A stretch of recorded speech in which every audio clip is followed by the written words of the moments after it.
Voy a quitarme la mascarilla, ¿no?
Buenas tardes, señoras, señores. Bienvenidos a la firma del acuerdo para la subida del salario mínimo interprofesional.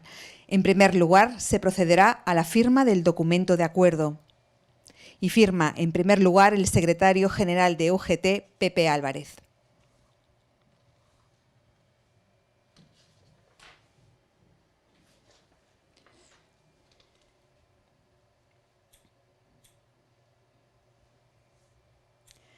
A continuación, el secretario general de Comisiones Obreras, Unai Sordo.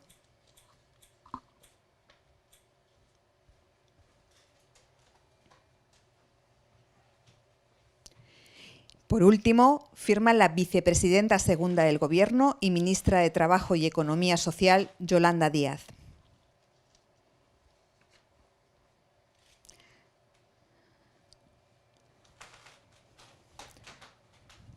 Comenzamos ahora con los turnos de palabra.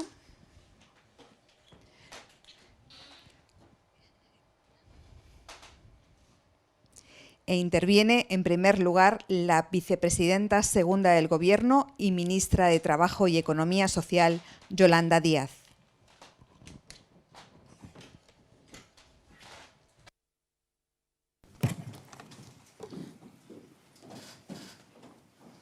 Gracias, buenas tardes, gracias por su presencia. En primer lugar, permítanme indicarles que una vez más, a pesar de no ser legalmente así, como saben, estamos obligados a una simple consulta de conformidad con el artículo 27 del Estatuto de los Trabajadores, hemos querido propiciar una nueva mesa de diálogo social en el ánimo de intentar concitar algún acuerdo para señalar la revalorización del salario mínimo interprofesional para este año. Esto hemos hecho y, como tal, le quiero dar las gracias una vez más a la Mesa de Diálogo Social, tanto a las representantes de COE y de CEPIME, cuanto de UGT y comisiones obreras que han trabajado estos días desde el propio lunes para intentar alcanzar un acuerdo. Siempre les digo que lo importante es el diálogo social y que hay muchas formas de acuerdo y, en este caso, hemos alcanzado un acuerdo bipartito y, por tanto, quiero darle las gracias a comisiones obreras y a UGT por ser capaces de ponerse de acuerdo para subir el salario mínimo interprofesional este año a 1.000 euros. Creo que es un hito muy importante para nuestro país. Creo que tenemos una gran satisfacción y una gran alegría por lo que ello supone.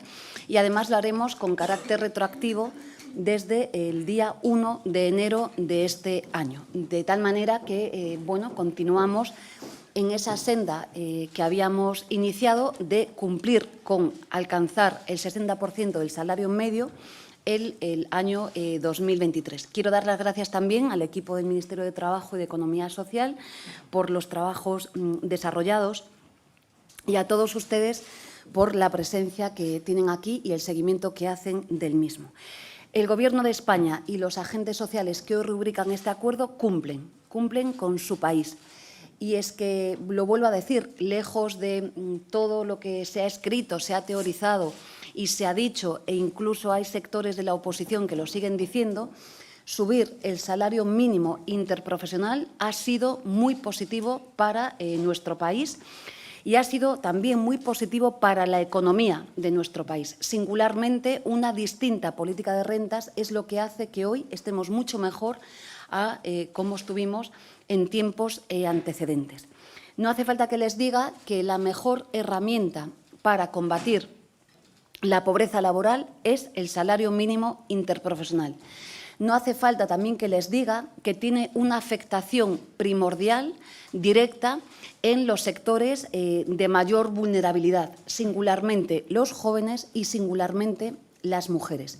Vuelvo a decirles que el salario mínimo ha servido para reducir la brecha general de distancia de género en 2,5 puntos desde el año pasado, pero desde el año 2019, fíjense, la brecha de género por el impacto del salario mínimo interprofesional se ha reducido en 4,8 puntos, de tal manera que es imprescindible, es importantísima para conseguir caminar en la dirección de la igualdad. Con estas políticas, desde el nombre del Gobierno de España y de la mano de UGT y de comisiones obreras, caminamos hacia un modelo de sociedad que mira de frente a la desigualdad. Insisto, no hay mejor herramienta que el salario mínimo para ello. Con ello también me han escuchado hablar muchas veces de la gran anomalía de nuestro país. Hablábamos de la precariedad y la gran anomalía que teníamos en nuestro país de salarios mínimos que, recordemos, en el Gobierno de Mariano Rajoy era de 735 euros. Hoy España tiene un salario mínimo, por fin, que aunque se aleja de las medias salariales de los países con salarios más destacados, nos vamos aproximando más, ¿no?, a la normalidad en la Unión Europea. Por tanto, vamos abandonando también esa anomalía de salarios bajos. Y quiero hacer pedagogía en el sentido de que esta herramienta, salario mínimo, sirve para mejorar la vida de la gente, sirve para mejorar y alzar los salarios más bajos de las gentes que están, de los trabajadores que no tienen convenio o bien de los sectores más vulnerables, pero también sirve para elevar los salarios al alza en general. El Gobierno de España y los agentes sociales aquí presentes están comprometidos con un modelo de sociedad, de empresa y de trabajo no basado en bajos salarios.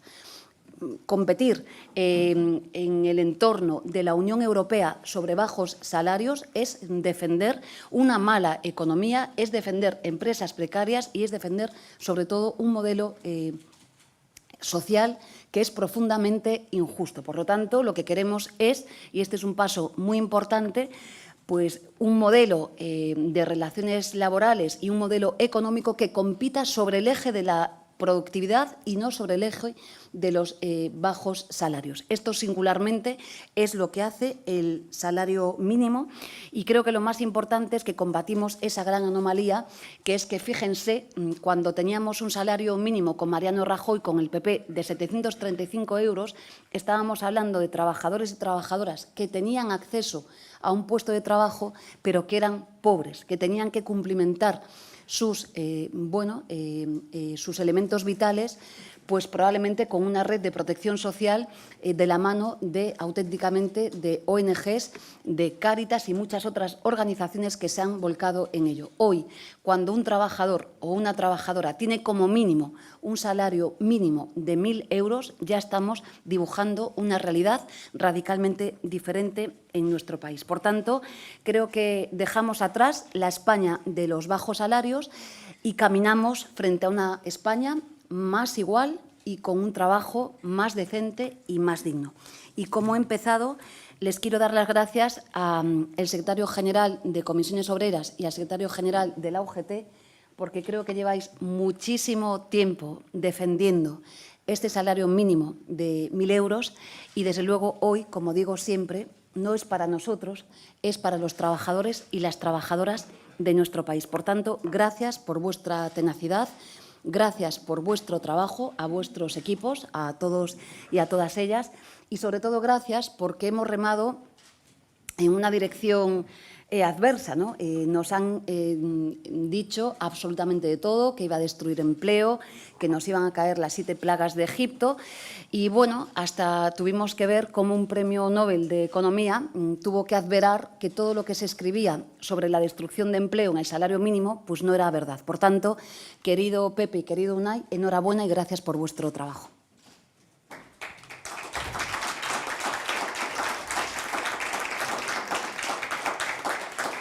Muchas gracias. Tiene ahora la palabra el secretario general de Comisiones Obreras, Unai Sordo.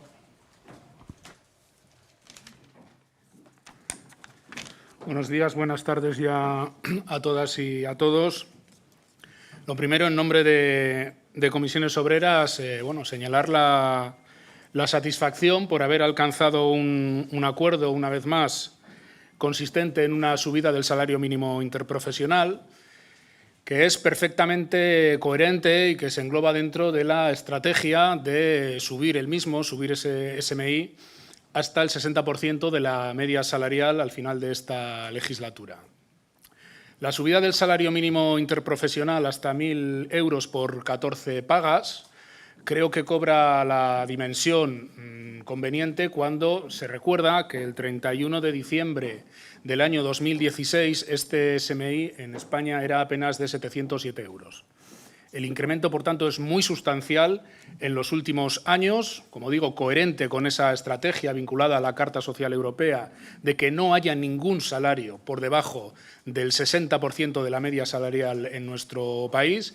Y además es coherente con la política reivindicativa que los sindicatos llevábamos planteando no solo respecto al salario mínimo interprofesional, sino también respecto al conjunto de los salarios de nuestro país. Cabe recordar que en junio del año 2018 suscribíamos un acuerdo por el empleo y la negociación colectiva donde Comisiones Obreras, UGT, COE y CEPIME nos emplazábamos a situar el salario mínimo de convenio para el año 2020 en esos 14.000 euros anuales. Desde esta perspectiva es incomprensible que las organizaciones empresariales no avalen una subida salarial en el salario mínimo interprofesional que ya tenía que cubrir la inmensa mayoría de los trabajadores de este país porque tenía que ser desde hace tiempo el salario mínimo pactado en los convenios colectivos. Y las organizaciones empresariales se han mostrado en este terreno insumisas durante estos años a las recomendaciones que, insisto, en junio del año 2018 la propia COE y la propia CEPIME firmaba y suscribía de forma al máximo nivel en la sede del Consejo Económico y Social. Este es un salario que cada vez cobra más importancia en nuestro país, y me estoy refiriendo al SMI, porque en la medida que se incrementa su cuantía, cada vez afecta potencialmente a más personas trabajadoras. Según datos que hemos extraído de las encuestas de población activa, en años con tasas de empleo similares a la actual, podemos estar hablando de un salario que va a impactar directamente en las percepciones salariales de más de 1.800.000 personas en nuestro país. Esto es muy relevante y este 1.800.000 personas en nuestro país tiene sesgos muy claros, además. Es decir, el SMI impacta más en determinados colectivos que son los que definen la cara de la precariedad y de la pobreza salarial en España. En concreto, el salario mínimo interprofesional, que viene a afectar a un 11% de la población asalariada española, sin embargo, afecta a un 14% de las mujeres asalariadas en España, por contra, un 8,5% de los hombres. Por tanto, la subida del salario mínimo interprofesional es una medida que tiene un impacto directo en la reducción de la brecha salarial de género en España, y creo que eso también merece destacarse.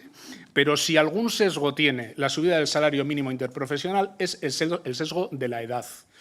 La tasa de incidencia de gente que cobra el SMI, cuando nos vamos a los tramos de edad entre 16 y 24 años, es ni más ni menos que el 30%. Es decir, casi un tercio de las personas entre 16 y 24 años en España van a verse afectadas positivamente por esta subida del salario mínimo interprofesional. Pero es que, ojo, si nos vamos al tramo de edad que va de los 25 a los 34 años, en efecto, es un 14,7% aquellas personas que van a verse mejoradas sus condiciones salariales. Afecta más también a las personas temporales.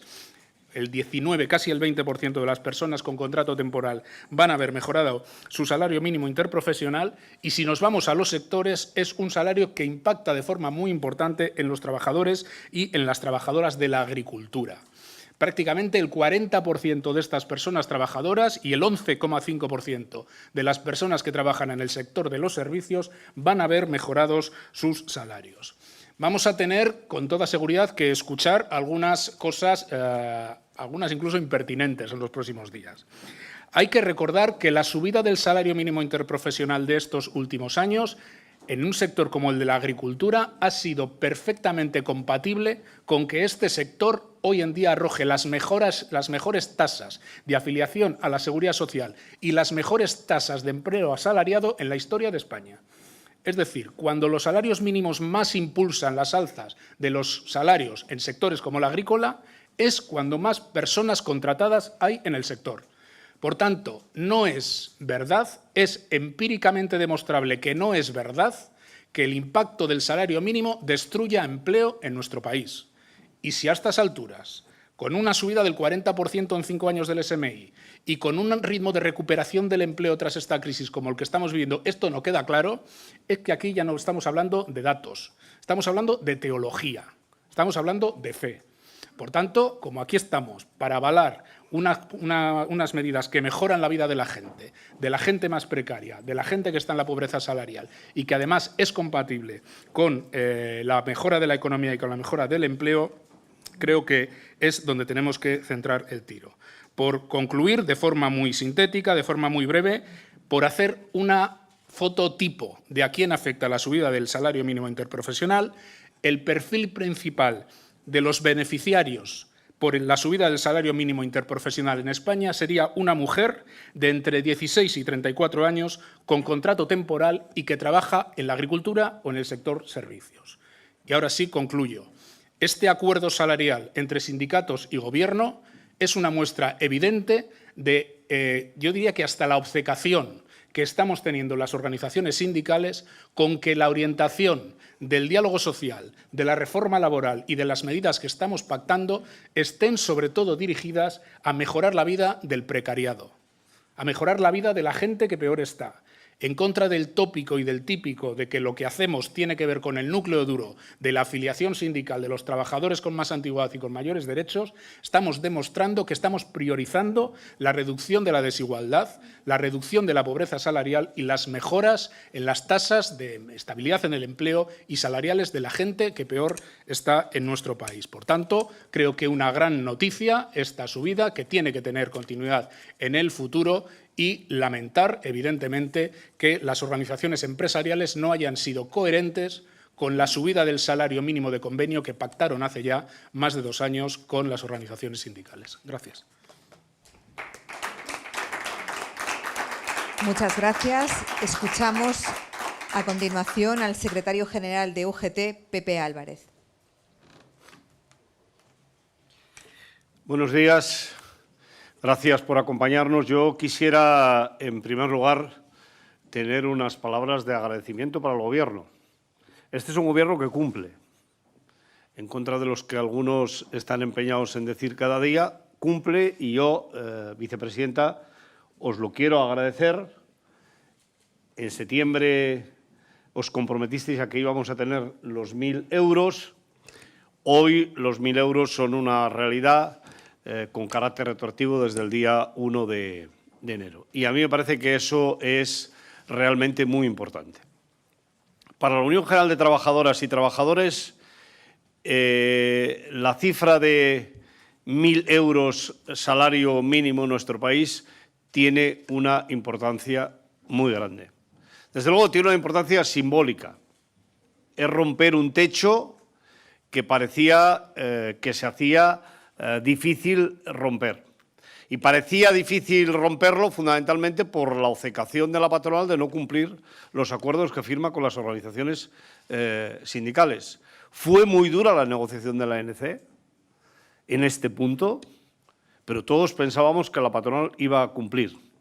Si hubiera cumplido y hoy los convenios colectivos no hubiera ninguno con un salario por debajo de los 1.000 euros, en estos momentos estaríamos hablando de una afectación pequeña de trabajadores y de trabajadoras con el salario mínimo interprofesional. Como no ha cumplido, efectivamente hay muchos convenios en nuestro país que van a ver incrementados sus salarios como consecuencia del aumento del salario mínimo interprofesional. Pero en todo caso es responsabilidad de la patronal de firmar y no cumplir. Cuando uno firma, tiene la obligación de cumplir lo firmado. El acuerdo del salario mínimo interprofesional en nuestro país va en la dirección que van todos los países europeos. En la Unión Europea en estos momentos hay un debate muy importante en el establecimiento de un salario mínimo interprofesional para el conjunto de la Unión Europea. Y conviene que España concluya ese debate con los deberes hechos, concluya ese debate como un país que efectivamente está en unas condiciones similares a las que ya marca la Carta Social Europea. En ese sentido, también creo que este paso es un paso que va en la buena dirección, que va en la dirección adecuada. Pero además, tenemos que ser conscientes, y a mí me gustaría que la patronal española sea plenamente consciente que, en todo caso, el salario mínimo interprofesional tiene que continuar creciendo en los próximos años. En Alemania, si no recuerdo mal, hay un compromiso de gobierno de que en los próximos 4 años va a subir un 25% el salario mínimo interprofesional, con un salario mínimo interprofesional de más de 1.500 euros que hay establecido en estos momentos. Y esa es la línea que se va a seguir en Europa. Por tanto, este acuerdo es un acuerdo que va en dirección a los planteamientos que en estos momentos tiene la Unión Europea, que tiene la Comisión Europea, que de manera permanente nos insta a que España suba los salarios, porque los salarios en España son salarios bajos. La subida a 1.000 euros del salario mínimo va al corazón de las personas que menos tienen, va al corazón de las personas que padecen más discriminación en nuestro país. Es una subida que va a afectar de manera fundamental a las mujeres. a las trabajadoras de nuestro país que trabajan en los sectores más precarizados, que trabajan en aquellos sectores donde los salarios son más bajos. Va directamente al corazón de los jóvenes para dignificar sus condiciones de trabajo. Por eso tiene especial importancia esta subida del salario mínimo interprofesional para estos colectivos. Antes, Unai situaba hasta qué punto estadísticamente tiene un impacto sobre esos colectivos y situaba también otro elemento muy importante, que este es un acuerdo que firmamos fundamentalmente para los trabajadores y las trabajadoras que no tienen una empresa donde haya representación sindical, en la que en muchos casos las organizaciones sindicales no estamos presentes. Y con eso creo que además ejercemos plenamente nuestras obligaciones constitucionales de firmar acuerdos que tengan ese carácter general, que sirvan al interés general, porque este es un acuerdo que tiene características de servicio a los intereses generales de nuestro país. Se ha dicho, y yo lo reitero, el salario mínimo interprofesional no destruye empleo. Solo lo destruye en la mente de alguien que quiere reiteradamente situar este elemento.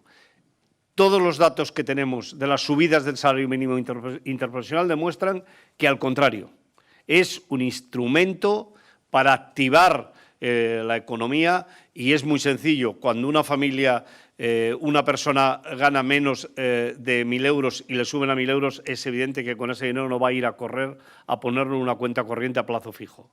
Con toda seguridad que va a ir a cubrir las necesidades más perentorias de su familia, y eso va a hacer que la rueda de la economía, a través del consumo, genere más actividad económica y, por tanto, genere más empleo. Por tanto, creo que esta es una muy buena noticia, desde luego, para las personas trabajadoras, es una muy buena noticia para el país y es una muy buena noticia para la economía y el crecimiento de la economía de nuestro país. Gracias. Gracias. Damos paso ya a las preguntas de los medios de comunicación.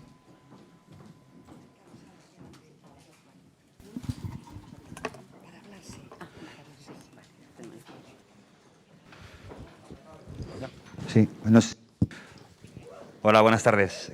En directo para El Rojo Vivo, vicepresidenta, aquí. Quería hacerle dos preguntas. Sube, que está más baja.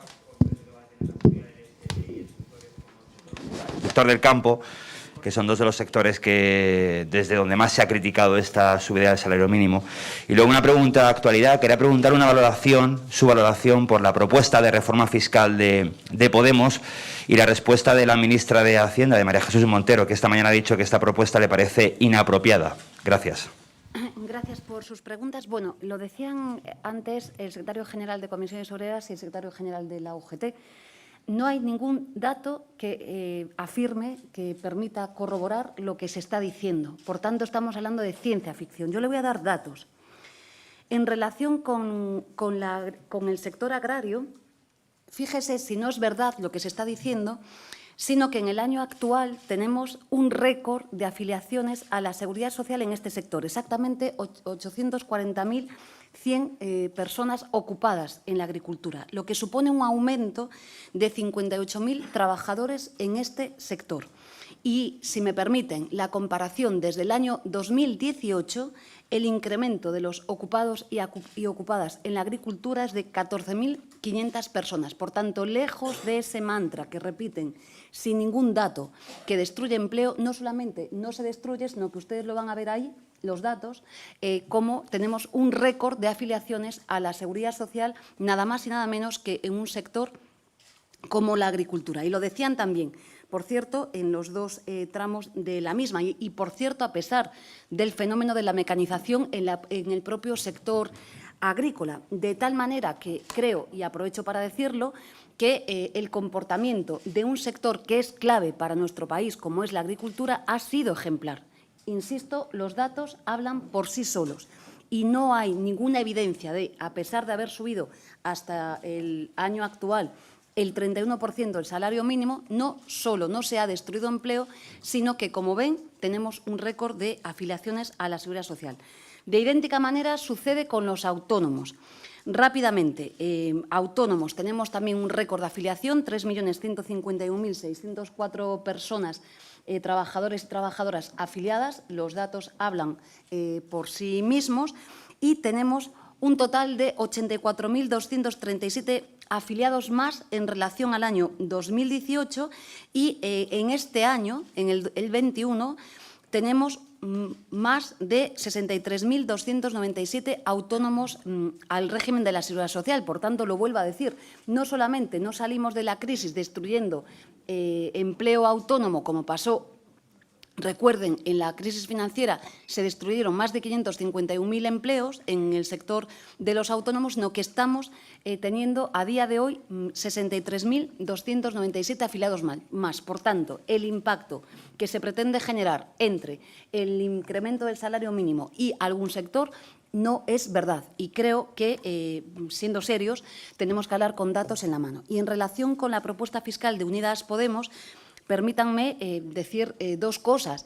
La primera de ellas, Unidas Podemos y el Partido Socialista, y aquí hablo de manera alejada, ¿no?, a la vicepresidencia, tenemos propuestas diferentes en materia fiscal. Y Unidas Podemos ha hecho pública una propuesta en la convicción, lo vuelvo a decir, de que saben ustedes que, bueno, no solo hay una percepción ciudadana de que los que menos tienen son los que más aportan, sino, como saben, hay otro dato que habla por sí mismo, y es que el IRPF, el 80%, lo sostienen las rentas de los trabajadores y las trabajadoras. Unidas Podemos tiene una posición clara en materia fiscal, que es muy respetable, lógicamente, que es que los que más tienen más aporten, y en esta dirección camina, no es nada nuevo. Y también les digo, ahora sí, en nombre del Gobierno de España, que vamos a quedar a respetar, como siempre hacemos, los trabajos que se están formalizando, que lidera la ministra María Jesús Montero, con el equipo de expertos y expertas, para tomar una posición en el seno del Gobierno de España. Pero entiendan que los partidos, las organizaciones, como saben, tienen posiciones propias, y nuestra propuesta es clara. Es decir, creemos que hay que aligerar la carga fiscal, ¿no?, de los que menos tienen, para que los que más tienen aporten un poco más. Pero, insisto, esto es en el seno partidario de Unidas Podemos, y el Gobierno de España hablará a través del Ministerio de Hacienda. Sí, gracias. Jaume Masdeu, de La Vanguardia. Quisiera preguntarle, vicepresidenta, si esta tan aprobación express, diría yo, del salario mínimo, con una reunión y media, 3 días, tiene una relación directa con la atribulada aprobación de la reforma laboral. Y, en segundo lugar, es si este no de la patronal puede dificultar las relaciones a partir de ahora con la patronal y romper este clima de diálogo social que hasta el momento habían conseguido mantener. Gracias. Gracias por su pregunta. No, al revés. Diálogo social ha habido. Fíjese si ha habido, que no teníamos por qué hacerlo. Y vuelvo a citar el artículo 27, una mera consulta, y este Gobierno no hace las cosas así. Por tanto, ha habido diálogo social y ha terminado con un acuerdo bipartito. Recuerden, diálogo social, esto es lo importante, lo ha existido. Le doy las gracias a las patronales españolas y a sus equipos técnicos, que no ha sido posible. Siempre digo el mismo ejemplo. Hemos tenido dos normas que son muy importantes para nuestro país: la igualdad retributiva. Están aquí las compañeras del Ministerio y de los sindicatos, que han trabajado fuerte en esta materia, y de los planes de las empresas, de igualdad en las empresas. La patronal española trabajó en el seno del diálogo social, pero finalmente, como hoy, no han querido rubricar el acuerdo. Y esto es exactamente diálogo social de manual, créanme que lo es. Por tanto, le doy las gracias también a las patronales, a pesar de que hoy no compartan que es bueno para nuestro país subir el salario mínimo. No hay ningún riesgo de diálogo social. Ayer mismo o antes de ayer, no sé cuándo fue ya, yo presidí esa mesa de manera, digamos, que un poco heterodoxa, y créanme, el diálogo social goza de una tremenda buena salud en nuestro país. Es una referencia en el mundo. Créanme si les digo que no hacemos más que, no he tenido ni ocasión de decírselo a Pepe y a Unai, pero ya se lo digo públicamente, no hacemos más que recibir parabienes de todos los actores sociales del mundo por el ejemplo que el diálogo social está siendo no solo en nuestro país, sino que es como un faro que también está mirando pues muchos actores en el conjunto, no solo de la Unión, sino del mundo. Por tanto, diálogo social de muy buena salud. Y créanme, yo creo que es público. Yo he convocado la mesa de diálogo social hace más de 15 días. Soy clara. Tuvimos un debate, además, como saben, no sé si ha llegado a ser público, sobre si abrir el debate de paralelo del incremento del salario mínimo en diciembre, cuando estábamos cerrando la reforma laboral o no. Por tanto, hablo con hechos. Y esta mesa, es que además creo que la he convocado en Barcelona. No quiero faltar a la verdad, que corrobore mi equipo el dato, pero hace más de 15 días que esta mesa estaba convocada y créame que no sabíamos lo que iba a pasar con la reforma laboral, pero aprovecho para decirles que esta reforma laboral ya no solo es que sea bueno para el país, es que ya los trabajadores y las trabajadoras con nombres y apellidos concretos se están beneficiando de la misma. Por tanto, dar las gracias también al diálogo social por el acierto en ser capaces de tender la mano y poner, ¿no?, en el centro de su actuación la mejora del trabajo de la gente y no otros criterios como hemos podido observar en estos pasados días. Pero vamos, que la hemos convocado formalmente hace más de 15 días. Sí, hola, buenas, ministra. José María Camarero, de Colpisa. Yo tenía dos preguntas, una económica y otra más política. La económica va ligada con el razonamiento que está exponiendo estas últimas horas la patronal por no haberse sumado al pacto. No hablan tanto de que no se cree empleo o de que se destruya empleo con la subida del salario mínimo, sino que dicen que en un contexto inflacionista como el que nos encontramos, con los precios disparados y, sobre todo, el tema de los costes de la electricidad para las empresas, no es el momento para subir el salario mínimo. No sé qué tiene que comentar al respecto. Y, en segundo lugar, ayer la propia patronal decía, y también le reprochaba a usted misma, sus aspiraciones políticas por el hecho de aprobar ahora, justo en este momento, después de la aprobación que hubo la semana pasada en el Congreso de la reforma laboral, sus aspiraciones políticas, y que por eso lo hace también en este momento el Gobierno y usted misma, la subida del salario mínimo. No sé qué tiene que decir al respecto, si ha influido ese ámbito político y no tanto el económico en la subida del salario mínimo justo ahora, que esta semana también de campaña electoral. Gracias. Bueno, yo no sé si saben que hago una cosa en mi vida, que es trabajar, trabajar y trabajar. Y como vuelvo a decir, igual que los secretarios generales de los sindicatos, igual que las patronales, aunque no hayan rubricado este acuerdo, fíjense, terminamos un enorme trabajo después de casi un año y ya estábamos sentados el lunes, bueno, para intentar mejorar la vida de la gente. Por tanto, esos tres verbos, que son el mismo, trabajar, trabajar y trabajar, es donde me van a ver. El resto de las consideraciones las dejo para que juzgue la ciudadanía. En segundo lugar, la patronal española sabe, como lo saben todos ustedes y yo misma, que los causantes de la inflación en nuestro país no son los salarios de los trabajadores y las trabajadoras. Lo saben perfectamente. Y lo que hay es un punto divergente, y es que, claro, lo que no puede ser es, en un momento en el que los trabajadores y las trabajadoras están sufriendo más que nadie y sus familias, pues la pérdida de poder adquisitivo, que aún encima le demos con unas medidas que puedan empeorar sus vidas en general. Lo decía antes Pepe, es que esta medida la patronal sabe, como lo sé yo, que científicamente no solo es bueno para los trabajadores y las trabajadoras afectadas, es que es buena para la economía. Es que si un trabajador y una trabajadora tiene 1.000 euros de mínimo de renta, pues obviamente podrá consumir un poquito más. Y esto es ciencia. También, como decía Unai, no es teología. Por tanto, hay una discrepancia de intereses que ustedes tienen que comprender y que lo comprenden bien, pero, desde luego, yo le doy las gracias igualmente a la patronal española porque creo que están teniendo posiciones, pues, en fin, bastante razonables, si me permiten. Tenemos un disenso en este punto, pero créame, científicamente no son los salarios en nuestro país los que están causando inflación ni en España ni en el conjunto de Europa. Sí, dale.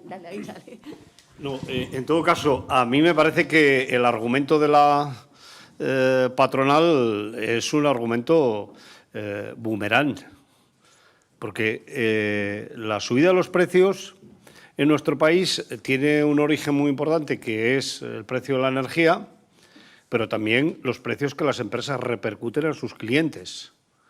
Los trabajadores y las trabajadoras que están regidos por el salario mínimo, en algún sitio tendrán que repercutir la subida de costes que tienen en lo que compran. ¿O qué pasa? ¿Que les pagan las empresas la factura de la luz a las personas que están regidas por el salario mínimo interprofesional? Creo que hay que ser comedido con los discursos y no verlo solo desde una parte.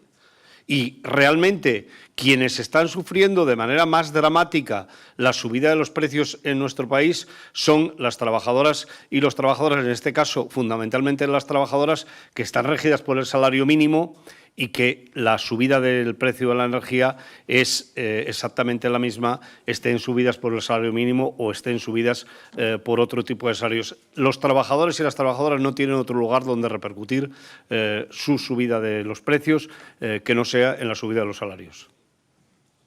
Buenos días, vicepresidenta. Buenos días a los secretarios generales.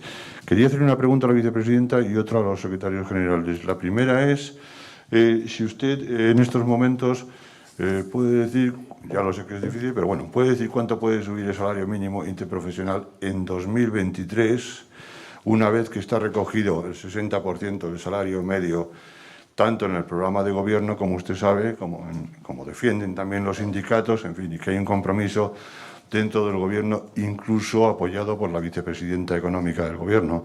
Entonces, ya sé que usted dijo el otro día que había que fijar científicamente el tema, pero en estos momentos, según los expertos, y si no me olvido mal, estaría en alrededor de 1.050 euros al mes, si mal no recuerdo.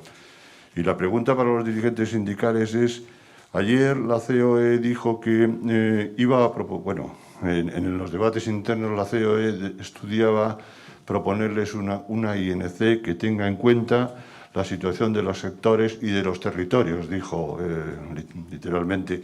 Entonces quería preguntarles si ustedes estarían dispuestos a discutir en estas circunstancias, es decir, un poco como el debate que ha habido sobre el salario mínimo interprofesional dentro de la COE, sobre la necesidad de acoplarlo a la situación concreta de los sectores y las regiones.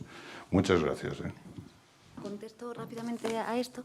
Bueno, gracias, Miguel, por tu pregunta. Como sabéis, el informe de expertos, que es público, es claro en el sentido de que tenemos que actualizar en el 2023 los cálculos respecto del 60%. Por tanto, ya los equipos, mi equipo tiene la instrucción de convocar cuanto antes el comité de expertos para que nos pongamos a trabajar ya con tiempo sobre la actualización de ese salario para el año que viene. Por tanto, aquí lo dejo, no puedo, es verdad que no puedo concretarlo, pero el informe es público, conocido. Recuerden cuando comparecieron los propios expertos y expertas explicando justamente la problemática que teníamos con el año 23. Pero vamos, como he dicho, vamos a cumplir porque estamos convencidos que es una herramienta eficaz para combatir la desigualdad y para mejorar la vida de la gente. Bueno, yo, teniendo en cuenta que los contactos y las conversaciones previas para tratar de renovar el ANC están en una fase muy preliminar, no querría entrar en particulares debates sobre lo que, en todo caso, debiéramos resolver en la mesa, ¿no? Pero al hilo de la pregunta, a mí sí me viene una reflexión a la cabeza que es casi una maldad, ¿no?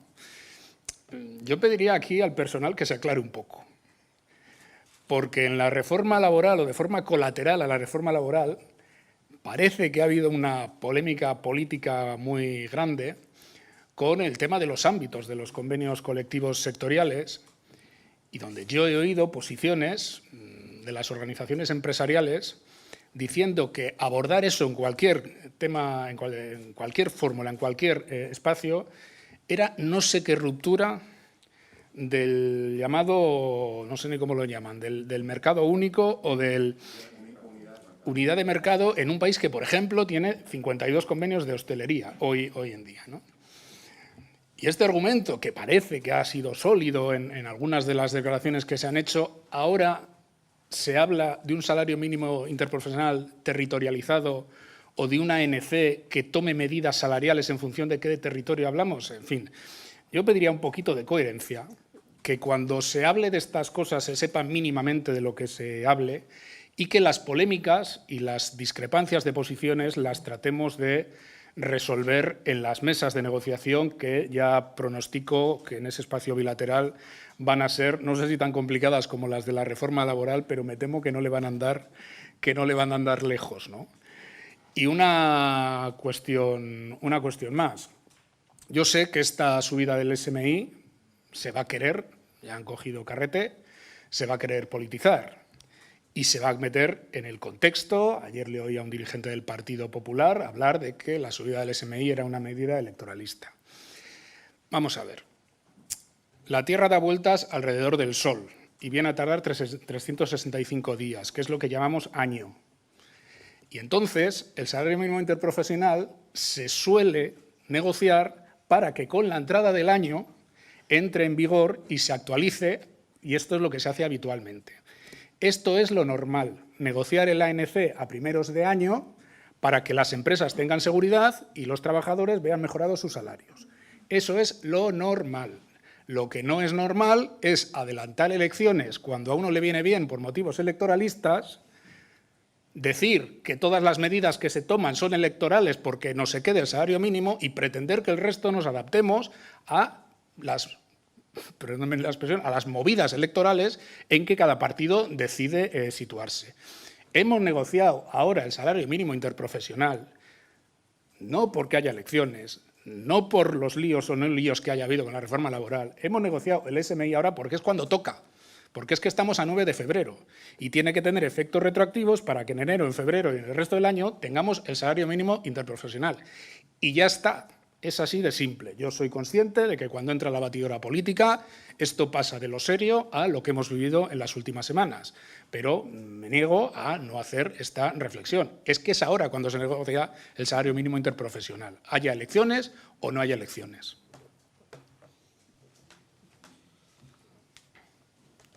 En relación al año 23 y a la cuantía, a mí me gustaría situar que estamos hablando del 60% del salario medio. Y, por tanto, los expertos han hecho unas proyecciones en unos momentos y en unas situaciones concretas que vamos a ir viendo según avanza el año 22, en qué medida son válidas para el 23 o no son válidas para el 23. Quiero decir que los propios expertos recomendaban que pusiéramos elementos claros que permitieran hacer esa revisión del 60% del salario medio de manera permanente, cosa que no se ha hecho. Y en ese sentido, la verdad es que yo, si tuviera que dirigir la COE, cosa que no tengo que dirigir, seguramente que hubiera ido corriendo a firmar el 23, porque igual la perspectiva del 23 para las organizaciones sindicales nos ayuda a abrir nuevos estudios que nos permitan que realmente, de manera automática, este país vea reflejado en el SMI el 60% del salario medio, con nuevas maneras de poder calcularlo fáciles, ágiles y permanentes. Recuerdo, si no recuerdo mal, estamos hablando de que los datos que utilizó la comisión de expertos, no sé si eran del año 19, y por tanto, del año 19 a hoy, ha llovido. Es verdad que han hecho algunos parámetros para poder situarnos en el año 23, pero esta es una cuestión que, en todo caso, hacia abajo no va a ir, más bien tendrá una tendencia de ir hacia arriba. Antes lo decía Unai. ¿En qué quedamos? ¿En que ni una coma o nos comemos la coma? Porque una de las cuestiones que ha impedido ir al Congreso de los Diputados con la reforma laboral en mejores condiciones fue ni una coma, que por cierto no lo he dicho yo ni lo ha dicho Unai. Creo que la patronal tiene que servirle su argumento para el SMI, para la reforma laboral y para el ANC.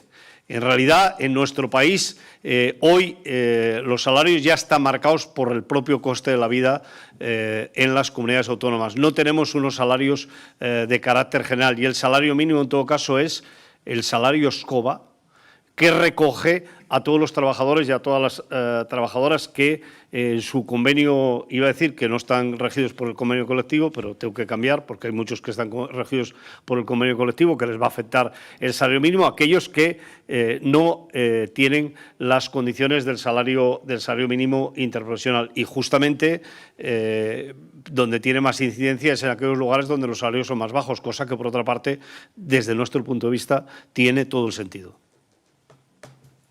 Sí, hola, buenos días, vicepresidenta. Una pregunta a Laura Olías del diario.es. Le quería preguntar si ya saben cuándo va al Consejo de Ministros la medida. También ya sabe que afecta mucho a las empleadas del hogar. Confirmar que el incremento de su salario ahora es del mismo porcentaje que para el resto de trabajadores. Además, bueno, ya sabe que nos encantan los datos y le quería preguntar por un informe que encargaron a ISEAC, a la catedrática Sara de la Rica, sobre pobreza y SMI. ¿Cuándo creen que podrán hacerlo público y si es que lo harán? ¿Y por qué no se ha publicado antes de aprobar la subida? Y por último, les quería preguntar tanto al Ministerio de Trabajo como a los líderes sindicales por cuáles son sus planes más inmediatos a partir de ahora. Han cerrado la reforma laboral, que ha llevado muchísimo trabajo. Ahora acaban de cerrar el salario mínimo. ¿Con qué se van a poner a partir de ahora? Gracias. Gracias, Laura. Laura, hemos encargado 15 informes. Por tanto, en fin, y ya, sobre muchas materias, como saben, y además lo hacemos siempre con una gran discreción. En fin, trabajamos siempre con datos y con rigor, y es lo que nos ayuda a desmentir las afirmaciones que se hacen hoy o que se llevan haciendo, por ejemplo, con el salario mínimo. En relación a las empleadas del hogar, que es un tema de máxima importancia, como sabéis, bueno, se mantiene sin variación el impacto también en la generación de empleo, en la destrucción de empleo en este sector.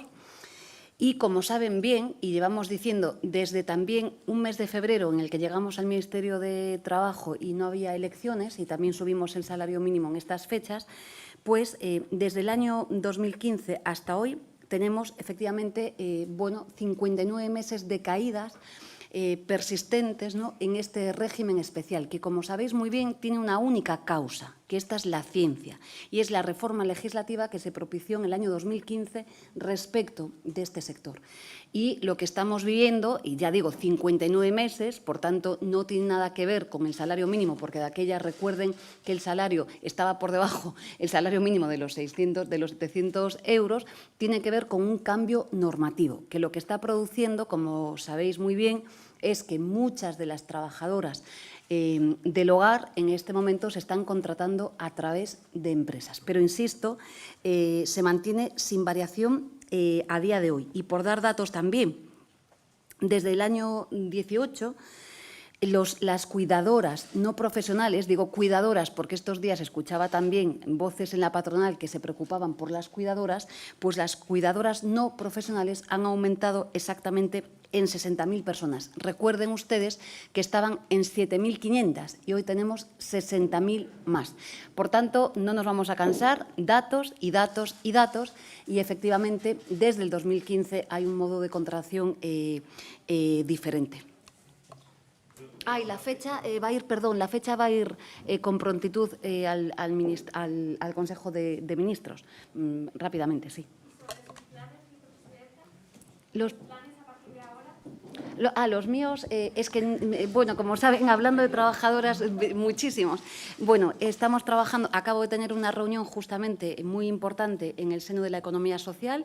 Ya les anticipo, ellos están, creo que con mucha satisfacción. No he tenido ni ocasión de decírselo a los secretarios generales, pero ya les anticipo, empezamos con la reforma legislativa de la Ley de Economía Social. Nos apasiona, somos un país pionero en esta cuestión. Viajaré en estos días a un encuentro de economía social con el comisario Smith. España está siendo vanguardia y, en fin, vamos a hacer la reforma legislativa de la economía social, vamos a hacer la reforma legislativa de la ley de cooperativas, que también es clave, vamos a hacer la reforma legislativa de las empresas de inserción. Como saben ustedes, tenemos compromisos con grupos políticos, Más País y Compromís, en el que nos hemos comprometido para lanzar la comisión de expertos y expertas de carácter multidisciplinar para estudiar el impacto de la salud mental vinculado a uno de los sectores que, como saben, ya está muy estudiado, pero que trae causa fundamentalmente de la precariedad. Vamos a hacer públicos, si voy rápidamente y hablando de memoria, los resultados de la comisión de los algoritmos y el impacto que tiene en las relaciones laborales después del compromiso que hayamos tenido de reforma de la ley Riders. Voy a desplegar, empezando creo que el próximo lunes o martes, una agenda internacional a la que vengo obligada en defensa del salario mínimo, la directiva y otras iniciativas. Estaré en Burdeos, creo que ayer dije lunes, creo que es el martes, defendiendo la posición del Gobierno de España y un montón de normas más que van a ir conociendo. Pero créanme, trabajo, trabajo y trabajo, y no tiene nada que ver con otras razones que se están aduciendo. Y gracias a los agentes sociales, porque nos queda, en fin, demasiado trabajo por delante. Muchas gracias. Bueno, en primer lugar, yo creo que ¿a qué nos vamos a poner ahora? Pues no es mala pregunta, porque tareas hay un montón. Nos hemos cansado de decirlo, a la legislatura le queda su segunda mitad. Y este es un acuerdo, el del SMI, pero sobre todo el de la reforma laboral, que es muy relevante, pero que es un acuerdo que no se puede quedar en las páginas del Boletín Oficial del Estado. Y las organizaciones sindicales, que estamos haciendo además una ronda de explicación por todo el país, con diversas asambleas conjuntas en los distintos territorios, vamos a impulsar en el marco de los sectores y de las empresas la concreción de muchas de estas medidas que van a requerir de esa concreción, ¿no? La conversión de la contratación temporal a indefinida se va a hacer a mayor o menor ritmo, entre otras cosas, en la medida en que la acción sindical desde las empresas lo fuerce. También la ley es una palanca muy importante, ¿no? Pero la acción sindical en las empresas. La propia configuración de sistemas alternativos a los despidos a través de los ERTEs o de los mecanismos red, pues requeriría que en las empresas vayamos acomodando estas fórmulas que eviten los despidos y que estabilicen contratación. El reto que tenemos de trasladar a la negociación colectiva, por ejemplo, el tratamiento de los fijos discontinuos, pues en mi opinión es clave para dotar de garantías a esta modalidad de contrato que va a sustituir, creo que a una parte importante de la temporalidad estacional de nuestro país y al contrato de obra o servicio que desaparece definitivamente, ¿no? Como decía antes, la negociación de la ANC es capital en este momento. Es capital. Yo creo que la orientación salarial para los próximos 2-3 años es estratégica ahora mismo para España, por lo que decía antes Pepe Álvarez de la necesidad de consolidar un crecimiento económico basado en mejores salarios, saliéndonos de la tenaza de la inflación actual. Y sobre todo porque tenemos toda una agenda que ha sido una agenda legislativa hasta ahora, pero que es una agenda que se tiene que convertir en criterios para la negociación colectiva, en cosas que hemos presentado aquí mismo cuando hablábamos de planes de igualdad, cuando hablábamos de transparencia retributiva, cuando hablábamos de teletrabajo, cuando hemos hablado de los aspectos más cualitativos de la reforma laboral. No va a ser solo, yo diría que casi no va a ser ni principalmente una discusión salarial la de la negociación del acuerdo estatal por el empleo y por la negociación colectiva. Y a eso es básicamente a lo que nos vamos a dedicar desde ya, a difundir los contenidos de lo acordado, a tratar de generar criterios para la negociación colectiva y a fortalecer el papel de la negociación colectiva. Y, evidentemente, los sindicatos, de forma acordada en todo momento, vamos a seguir planteando un paquete reivindicativo en materia laboral en lo que queda de legislatura. Esto es así, tiene que ser así y va a seguir siendo así.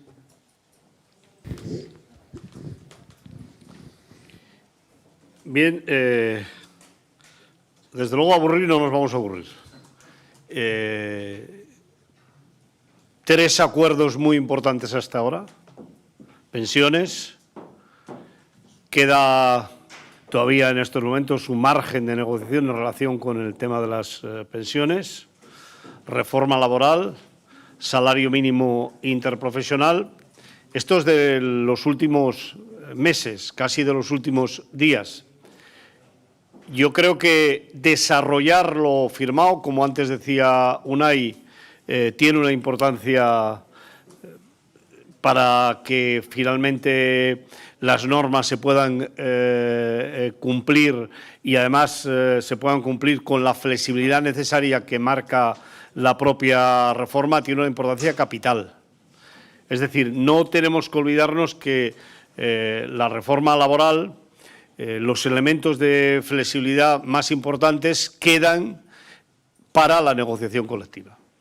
Hay un margen que tenemos que desarrollar, no solo en relación con los ERTEs, en relación con la contratación.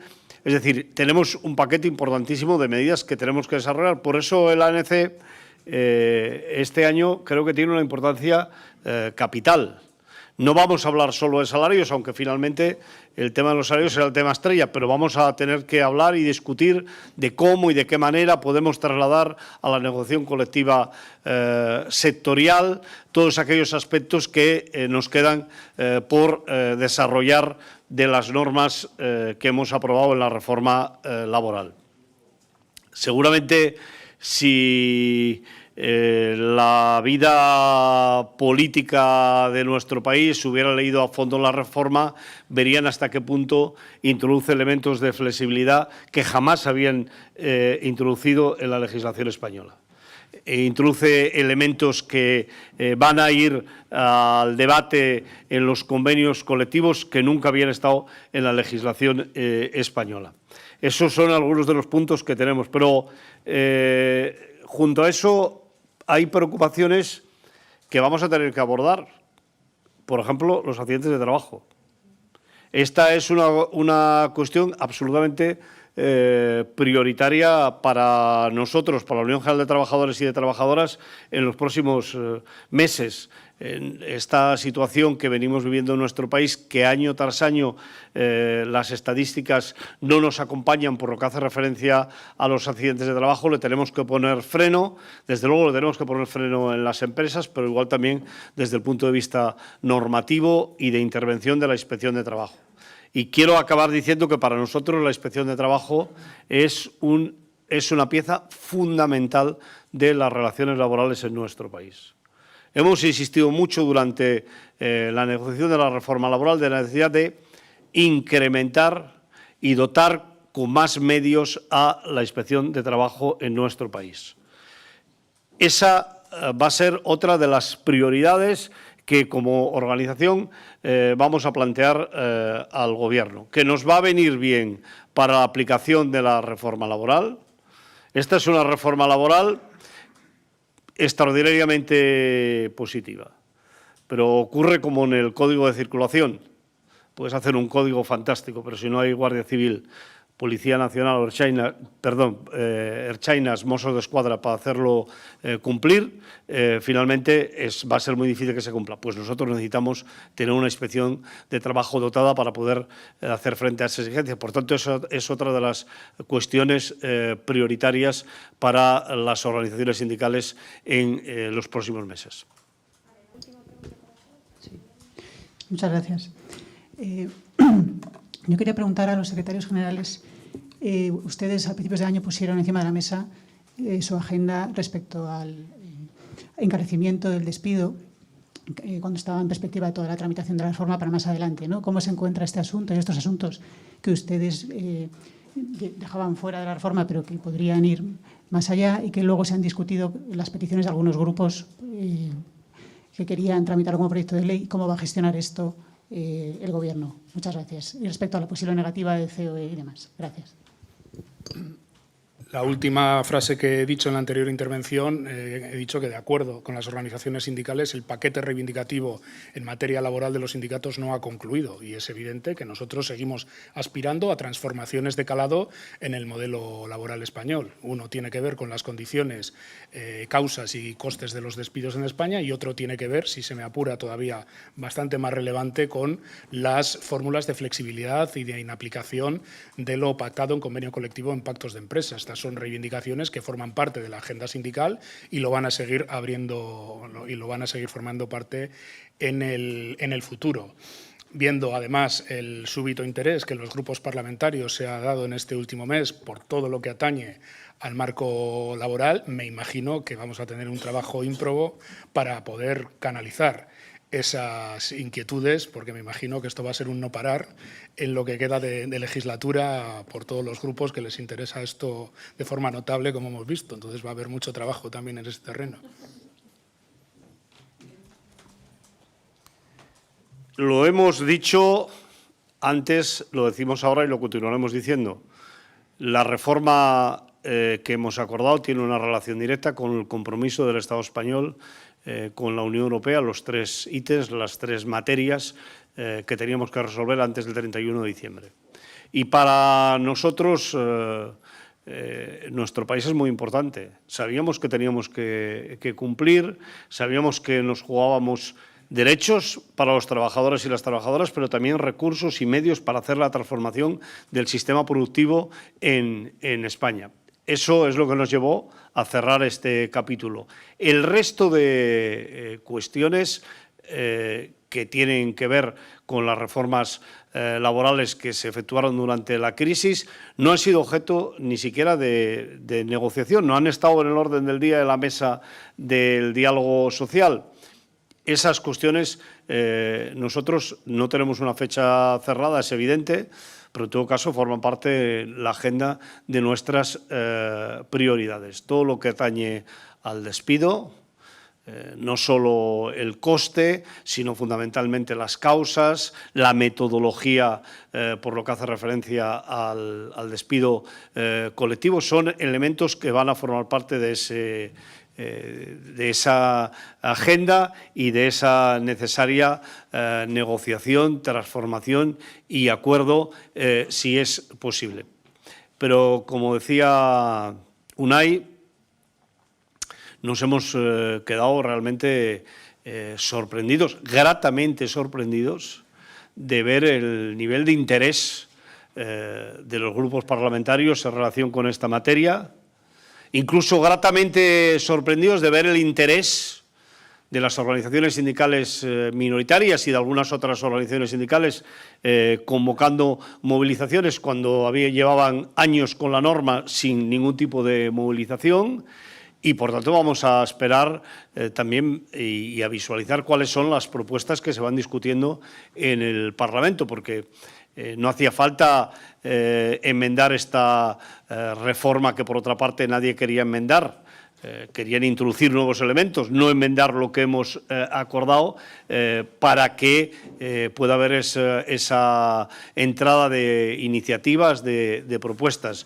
Con toda seguridad que este es un tema que no va a caer en el olvido, porque somos plenamente conscientes de que forma parte de las cuestiones fundamentales. Pero también hay que decir que el propio desarrollo de los acuerdos que hemos firmado seguramente que nos van a dar una nueva dimensión de la importancia que tienen estos temas. Si somos capaces de conseguir que haya una caída fuerte de la precariedad, de la temporalidad, si somos capaces de introducir el contrato indefinido como el contrato de uso, pues seguramente que en algunas otras cuestiones a la hora de reformarnos nos lo vamos a poder plantear de una manera diferente que la que tenemos hoy con la situación del mercado de trabajo en nuestro país.